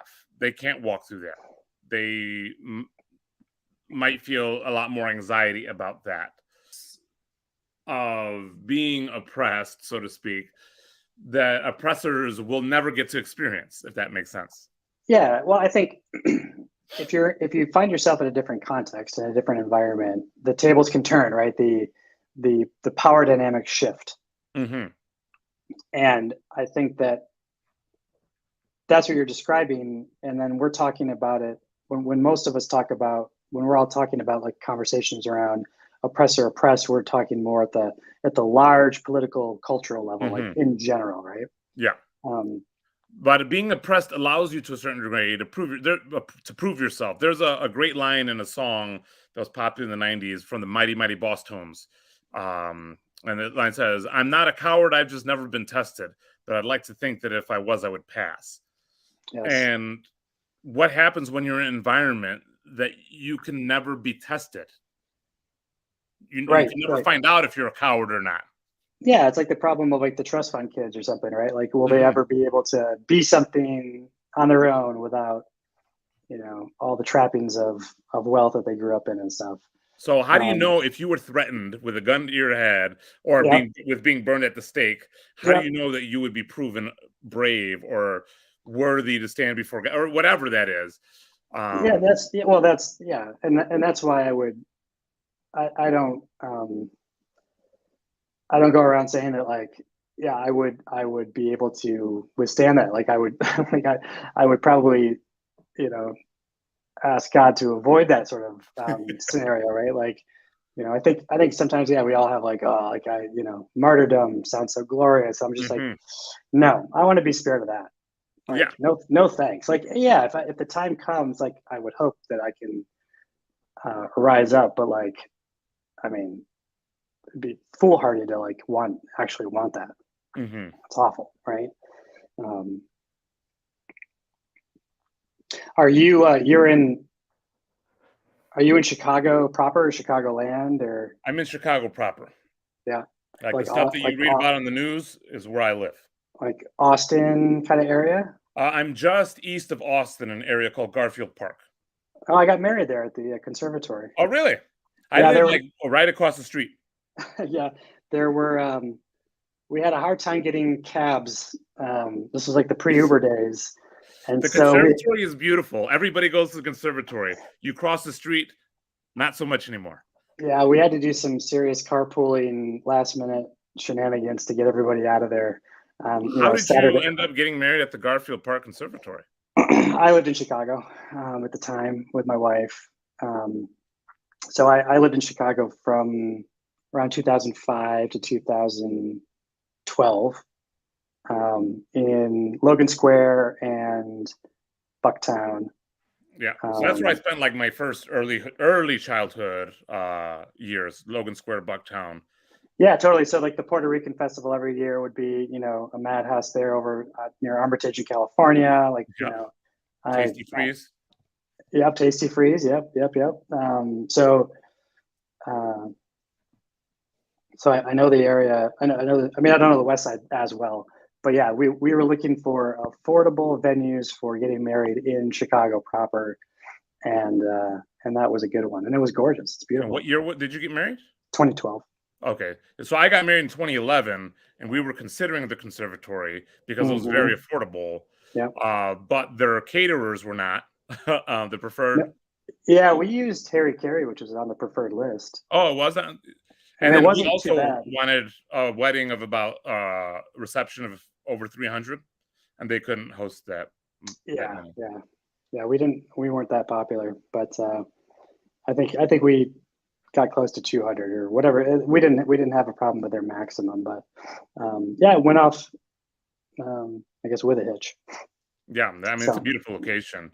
My wife's side was small, but my side was, Puerto Rican family. The Clown of Babylon, I don't know who that is, but they said, don't you think some people want meaning so badly that martyrdom seems desirable?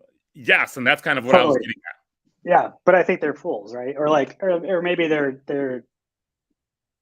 should think through that a little more. Well, see, that's the thing that I wrestle with is I don't know if it's foolish. Like it seems foolish, right? It says that about the gospel, right? It's foolish to some people. Yeah, it does feel like a pretty Christian idea, which is one of those kind of like deconstruction things for me. Now kind of looking towards Judaism, like I don't know. Jacob took off, but like, I don't think Judaism is as down with self-sacrifice. And in fact, I wanted to ask Jacob about like, Jesus line about, greater love has no man than to lay down his life for his friends. Like, what does that mean? And how is that understood from a Jewish perspective? Yeah. I mean, cause it is often romantic to say stuff like, I would give my life for my kids. I would give my life for my wife. I love them to that degree that my life seems secondary. Yeah, and I think the parental instincts are strong, as you know, and so like you might find yourself naturally doing things that are pretty risky in order to de-risk a situation with your kids' lives. But I think the martyrdom that being discussed is about dying for a true belief, or being suffering for a cause, and not necessarily family or something that specific. Yeah, I mean, and I think I agree with that, but it's one of those things where, because a lot of times those causes will have effect for the people that you love, right? I mean, I think of somebody like Martin Luther King. I don't think he was intending to get himself killed, but he got killed, but he was fighting for a cause that would directly affect him and his family. And so it's not far away. For me, right? Where I live, where I've chosen to live, has direct dangers for my children and my wife. Is that appropriate? For me to even live here? Yeah. Well, I guess it depends on how much agency you have in that choice, or what your purpose for staying there is, right? and that's going to come down to very individual circumstances. And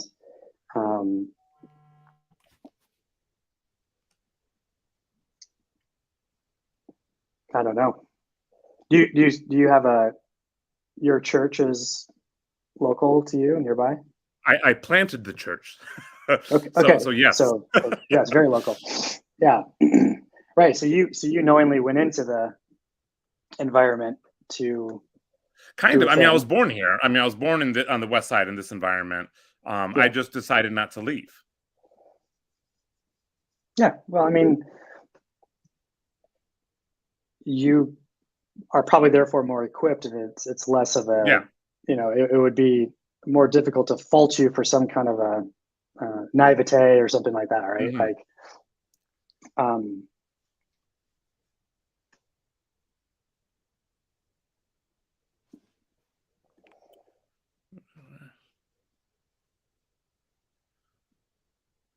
yeah, I'm with you. I think Clan of Babylon goes by Elijah in parentheses. I think that the self-sacrifice ideal is admirable, and I'm not yet sure of how to like what to make of it. In sort of my Noahide posture now, but is it something that originates with Christianity? Like, is it unique to Christianity? And if it, whether or not it is, I guess the separate question is it actually a good thing? Mm-hmm. Well, or like, I mean, or in what context and definition? Like, there's limits to it, right? Like,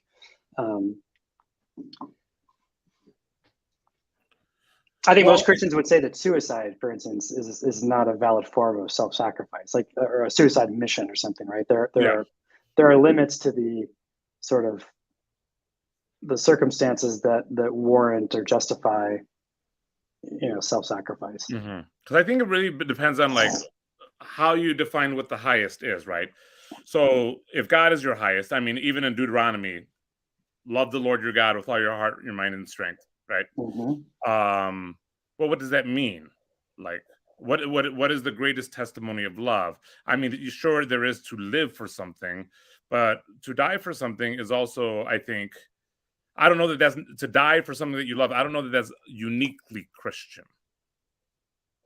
No, I mean, I wouldn't say that it is either, but it's certainly one of the emphases of Christianity. Like, it's high up on the list of things we associate with Christianity. This is the idea of the Christian view of Judaism, and so I don't know, because obviously Christianity was birthed out of Judaism, right? So Christianity, to a certain degree, is a view of Judaism. Now, whether it's a valid view, I don't. Obviously, that would be the argument. But to a certain degree, the idea is that Jesus is the understanding or the proper understanding of the Jewish tradition. And so, to a certain degree, that's the big question. If self-sacrifice is like the ideal of the within Judaism, to a certain degree, that does validate some of the teachings of Jesus and even the actions of Jesus.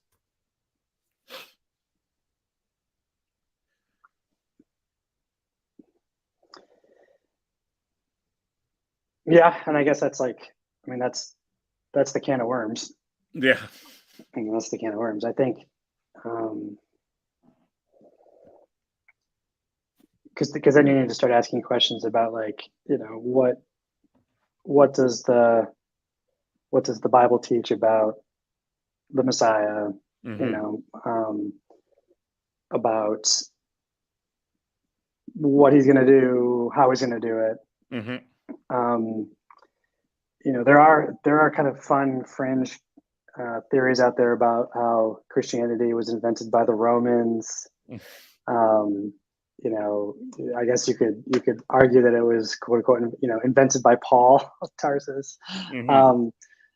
So like even the whole idea that like it came out of Judaism is I mean maybe like obviously that's like the received wisdom. That's like the common narrative, but well, to a certain degree, I mean, because let's say it was created by Paul. Well, Paul was a Jew. I mean, well, that maybe not though, right? Like that's actually the contentious part of it is like, was he a Pharisee? Or not? Was he a Pharisee or was he a Jew? I mean, those would be two separate questions, right? Well, yeah, it would. He claimed to be a Pharisee, though, I think. Yeah, he claimed to be a Pharisee, but you would have to contend both aspects, whether or not he was a Pharisee and then whether or not he was a Jew. True, but like let's say that I say I'm a Christian, and then I say I'm an Orthodox Christian. So that's like more specific, right? Mm-hmm. If you can basically like look at me then and say like there's no way this guy's an Orthodox Christian, then it kind of casts some shade and doubt on even like, I mean, I guess you'd have to like if Paul says he's a Pharisee, but he doesn't sound or act very Pharisaical, then I'm a little more suspicious about his claim to even being Jewish.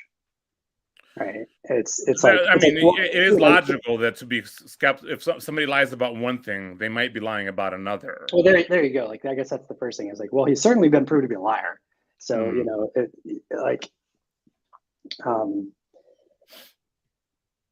but yeah, it's one of those things where if I say I'm a salsero, like that I'm a great Puerto Rican musician, and I can't play any of these instruments. Well, that does not mean that I'm not Puerto Rican, because there's a lot of also if like I'm a Puerto Rican that grew up in like Schaumburg or Grand Rapids, which there are a lot that start to overact their ability to be included in Puerto Rican culture. Yeah, sure. It doesn't mean that ethnically they're not Puerto Rican. It just means that they're might be trying to aspire to something that they've never been able to get to. Yeah, I don't know. I mean, if you're from Grand Rapids, you can be Dutch. That's about as much as you can claim ethnically for Grand Rapids. Yeah. Or Polish, I guess. That's often overlooked. There's a lot of Poles here. There's a lot of Poles in Chicago too. Yeah, but hey, my parents are calling me about my kids, my sick kids. Okay, well, you better take that call. I could probably hang out for another 5 minutes myself. So if you want to, I'll stay on if you want to drop. Yeah, so let's drop out. You keep it going. Pleasure talking to you. Oh, you too. Well, see ya.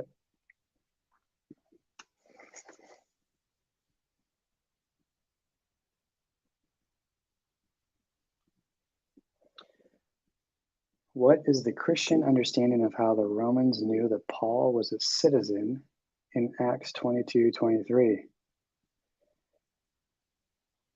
Yeah, that's a good question. I don't know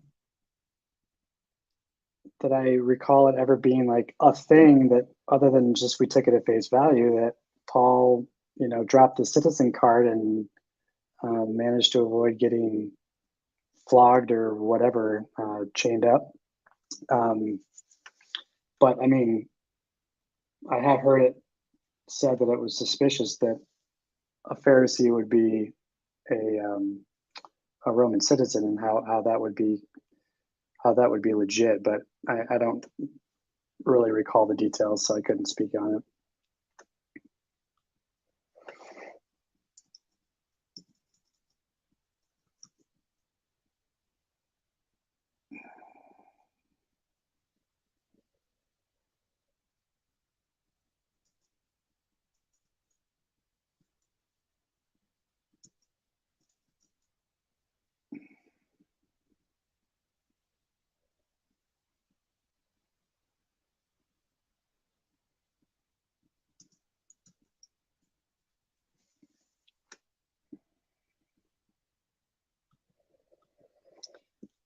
Paul says it in a stronger case that he was born a Roman,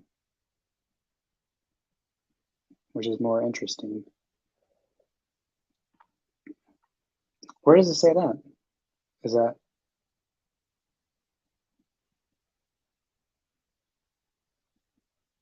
I mean, I don't doubt it. I just don't recall the verse.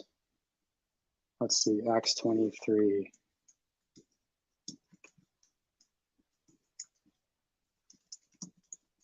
Oh, 22:28. 28.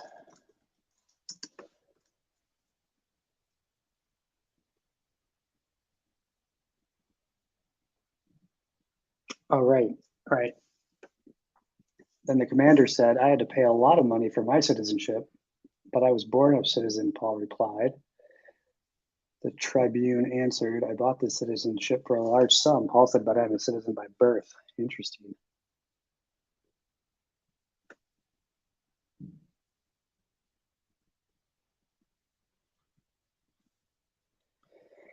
All right, well, unfortunately, Mo left it right around the time that I had to bail. Let me see if I can conjure up the Jews.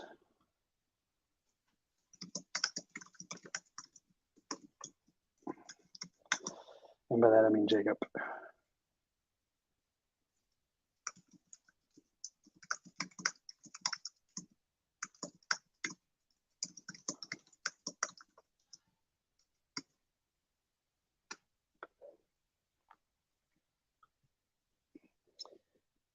Now, I don't know if the broadcast ends if I leave, or if it will just be the background.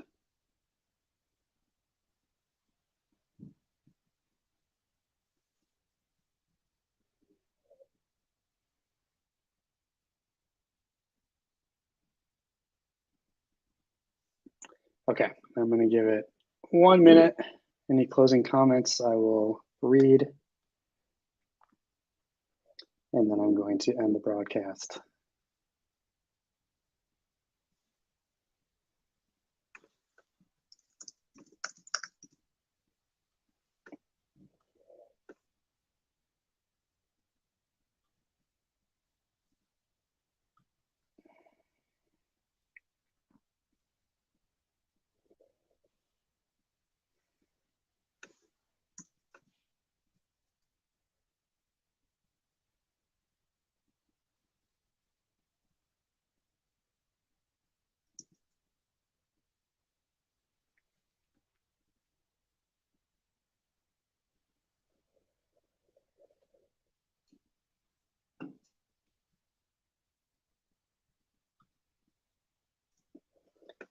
Clown of Babylon says, thanks, have a good night. Hopefully the storm doesn't get you too bad. Yes, we have a nice storm coming here in the Midwest and maybe other places. It won't be our first rodeo, but I got a little extra gas in the can just in case I got to fire up the generator. I hope our power doesn't go out. Yeah, be well, everybody. Take care. I'm going to end the broadcast now.